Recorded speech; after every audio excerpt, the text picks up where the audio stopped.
పడమటి మరియు పరిసర ప్రాంత ప్రజలకు గొప్ప శుభవార్త. Shri Venkateswara children's hospital LIC office పైన Podili route Darsi Apollo hospital నందు అనుభవజ్ఞులైన డాక్టర్ మణీందర్ రెడ్డి గారు ఎంబీబీఎస్ ఎండి పీడియాట్రిక్. మా వద్ద అత్యాధునికమైన ఎక్విప్మెంట్స్ తో మీ పురిటి పిల్లలకు ఫోటోథెరపీ, ఎన్ఐసియు, చిన్నారులకు పిఐసియు వంటి అత్యుత్తమమైన వైద్య సేవలు, అన్ని రకాల వ్యాధులను అన్ని వేళలా చూడబడును.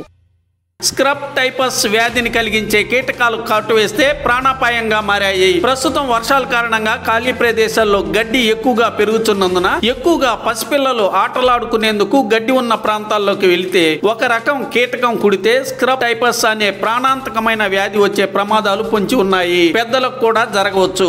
ఈ వ్యాధిని గుర్తించక నిర్లక్ష్యం చేస్తే ప్రాణాలు పోతాయి. ప్రస్తుతం ప్రకాశం జిల్లాలో ఈ కీటకం కాటుకు గురై ఎర్రగొండపాలెనికి చెందిన ఒక మహిళ మృతి చెందినట్లుగా జిల్లా అధికారి కూడా ప్రకటించారు. పొదిలి ముళ్లమూరుల్లో కూడా ఇటీవల ఈ కీటకం కాటుకు గురై అదృష్టవశాత్తు ఇరువురు వెంటనే వైద్య సేవలు పొంది కోలుకున్నారు. ఈ కీటకం కాటు వేసిన కొన్ని రోజుల్లోనే లక్షణాలు కనిపిస్తాయి. జ్వరము, వాంతులు, విరోచనాలు లక్షణాలు కలిగి ఉన్న వాళ్ళు వ్యాధి టెస్టులు చేయించుకోవాల్సి ఉంది. ప్రధానంగా పచ్చిగడ్డి ఉన్న ప్రదేశాల వైపు పసిపిల్లలు వెళ్లకుండా తల్లిదండ్రులు జాగ్రత్తలు తీసుకోవాలి.